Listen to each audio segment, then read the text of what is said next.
righty. So it's a pleasure now for me to bring on the president and CEO of the Public Welfare Foundation, Candace Jones. Candace, welcome to Let's Talk. Oh, it's nice to be with you. How you doing? Oh, hey, there's some elements going on out here. We've had some technical problems and all that, but we're pushing forward. So I can say I'm doing well, doing I well. love that. Well, that's what we need. We just need that can-do energy, That's right? right. That's right. So thank you for joining us, and coming to bring us information about the Public Welfare Foundation. Tell me what the organization's about, your mission, your vision.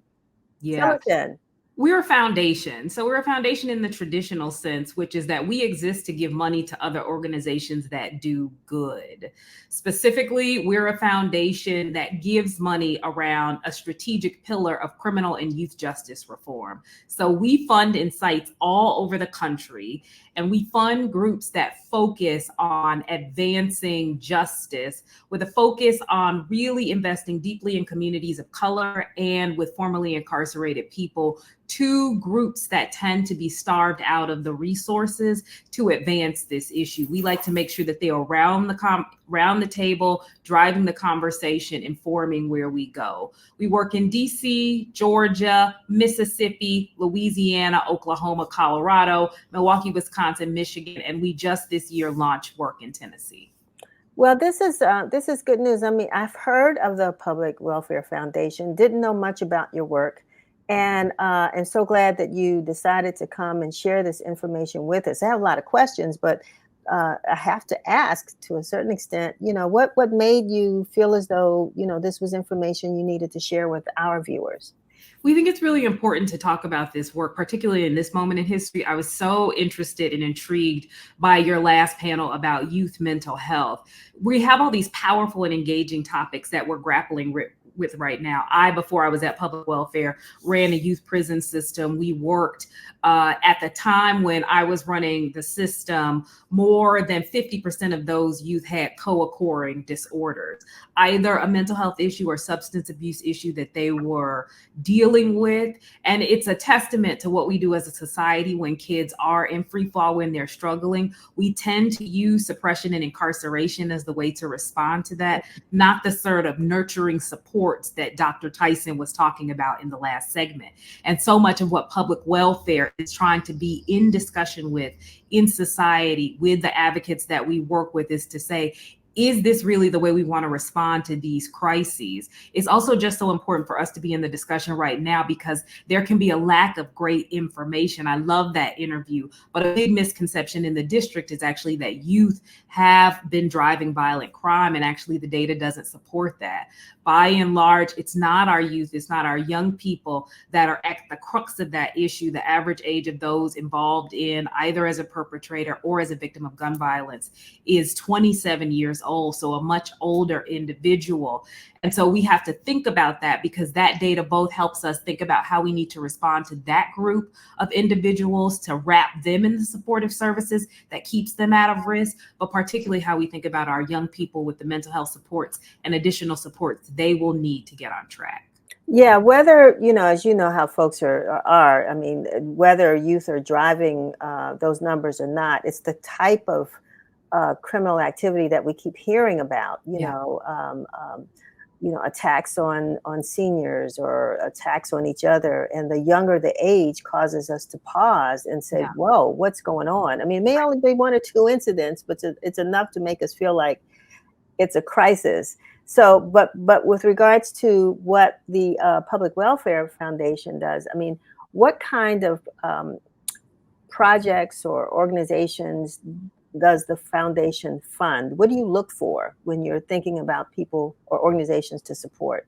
We will fund in a site that we're focused on a myriad of issues. So in DC, we'll use that as an example because we're talking about it. We fund those organizations that do policy work, the DC Justice Labs, Thrive Under 25, School Justice Project, Free Minds literary clubs. We will also fund some of the intervention programs that are working with higher risk youth, the Trigger Project and programs like that. We'll fund media. We were funders of WAMU and the DCist, those groups that are telling the story of justice reform. If this is so important to your point, I think the perception of crime is such a powerful thing and something that has to be acknowledged. We just want to make sure that people are being armed with great information in our sites. So then when they go to say, this is what should be responsive to that, they actually have a real handle on what's really going on. So we fund local media beats on the issue that talk about that issue. So we really will, in a site that we've seen as the one that we want to focus on, fund everything up to and including the research and data analysis that helps us really have a handle on what's happening in that site. I'm going to get personal for a minute because the paper Washington Informer started in 64. So in 1974, my dad started the United Black Fund. I love and that. he started that organization because he found that there were a lot of small nonprofits in the District of Columbia that were doing great work. But one, they didn't have their 501c3, they didn't have their all their tax, legal documents in place. They were doing great work. Yeah. But just didn't have the things in place to help them to get the money that they needed to continue the work. UBF stepped in that regard to help them to get those documents and to give them their initial funding to get started. Yeah. Do you still find that to be an issue? Because you can mention, we look at those that may get funding, they tend to be larger organizations with bigger budgets already, and the smaller ones that are actually on the ground, what would you say to them if they were interested in applying? What I will say is that your father was unfortunately a visionary, because exactly what he observed back in 74 still exists in philanthropy writ large.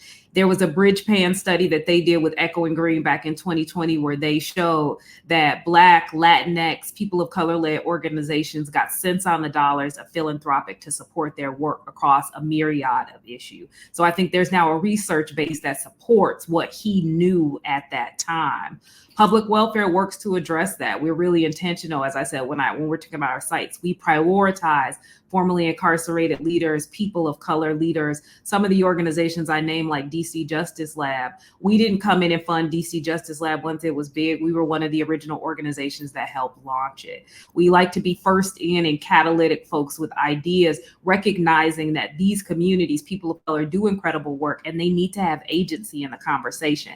They can't just be somebody we wheel out when we want to hear a voice or have testify. They actually need to be a part of running the organizations. We also, with your dad, he was ahead of his time.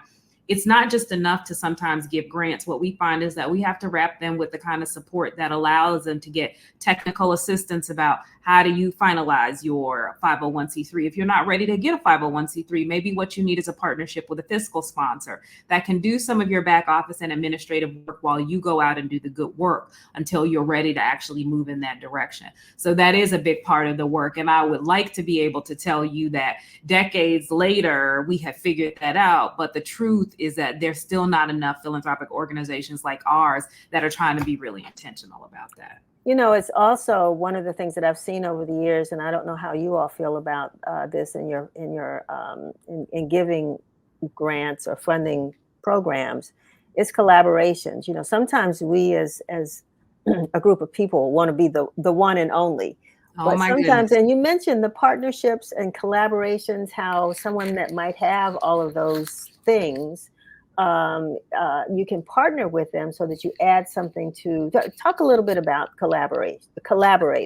I'm going to try not to jump down a rabbit hole, but there's so much rich discussion there, as you well know. Yeah. There are all kinds of things smaller organizations can do to cut overhead. One of the things we do is we're at the True Reformer building on U Street. Yes. And we have some of our nonprofits that we fund. They actually have a floor in our building, so they don't have to pay rent, which cuts their overhead. Some of their costs is carry or share even if organizations are not doing that with a foundation partner, being able to come together and pool some of their administrative costs, their human resources, their operations and overhead can generate huge savings so that they can really focus on their programmatic mission. The other thing is that, and this is what really excites me about your set, is that there's such power in collaborating, right? The strongest work is usually advanced not by individuals or one organizations, but through coalitions. So one of the groups that we've worked on funding in the district is the Thrive Under 25 Coalition. There's a youth justice coalition that's run out of Georgetown. The Justice Policy Institute did a coalition on emerging adults. This idea that they're bringing a bunch of stakeholders together with a shared mission to say, what do we need to do, as Dr. Tyson was talking about, to address this issue writ large, and how can all of our organizations line up together and think about what we need to do and then employ a collective strategy. So I think across all verticals, it's not a cliche. We're stronger together. Mm-hmm. And I think organizations that aren't really leveraging that is an opportunity lost. So how do folks really get into, I don't want to put it this way, but I am, how do they get into the Public Welfare Foundation pocket? Well, people can apply. One of the things we did a couple of years ago is that we opened up our letter of interest. Some foundations are invite only. I will be frank, a lot of the organizations that we fund by invite. We go through and we know. The one thing that folks have to understand is we are hyper focused on criminal and youth justice reform. Okay. We're not doing a lot of ancillary issues. We planted our feet. And so we get a lot of solicitations from folks that are working on something that feels a little far afield. If you're not in that space, we're not going to fund you. But we leave that LOI open because we take the position that the full universe of organizations out there, we don't know. And so organizations can reach out to us and apply. They will see on our LOI page on the website what our funding priorities are, and they can understand better what we work on and apply and let us know what they're working on. I am so excited that you were here to talk to us today. I think we're going to probably consider a program at some point on philanthropy. Okay. The other thing I find is that, people think that Black folks are always on the receiving end, but I think research, and maybe you can confirm this, is that we do a pretty good job at donating as well. Can you talk a little bit about that? There's some pretty prominent Black philanthropists. You'll recall a couple of years ago when a prominent Black donor paid every Morehouse student's college tuition. Mm-hmm. He actually is a major donor in a couple of different spaces. There are both big donors who are giving their resources and also some pretty senior leadership at some of the prominent philanthropic organizations across the country. And there's some amazing Black female philanthropic leaders right here in the district. So I think that would be, I'd love to be a part of that conversation, because I also think it's important to demystify the field for our community, because I always tell people I didn't know what philanthropy was until I graduated from law school. Right. And I think that's sad. You don't know how to access, it can be a very sort of Byzantine secret space. And I think a conversation like that informs, which is what you guys do better than anybody. Well, we know that one place we do know where philanthropy exists, and that's in the church. Yes. On Sunday morning. That's right. That's right. Tithes. That's a form of philanthropy. Listen, you know better than I do. So it's Sunday morning, but if it's a really good practitioner church, it's all week long, 7 days. I got you. So Candace, our time's running short. I want to make sure that we've gotten to the things that you wanted to actually share with us. Is there anything we're missing? No, I just think it's an incredible opportunity. We have published a couple of reports about justice reform in collaboration with an organization, the Criminal Justice, the Council for Court Excellence, CCE. They have some of those reports on their website. We also have them on ours. If folks want to learn more about these issues in the district, and because these are publicly funded systems, I really hope that everybody does. They should look at this. The Council of Criminal Justice is also starting to publish monthly reports about justice, so people can understand that data, understand the systems contributing to it. Like you, I just want people to be really informed about these systems. They take the lion's share of our local resources, and those are supported through tax dollars. Wonderful. Okay, well, now feel like this is a home for you to get the message out. We certainly look forward to talking to you more in the future. We put the website up. I know that you said people have to send a letter of interest. Mm-hmm. If they have a program or project or something that they want funding, they would reach out to you at that website, publicwelfare.org. and you all will take it from there. Thank you so much. Thank you for everything that you do. I appreciate you. Thank you. All righty. Have a good one. You too. Bye-bye.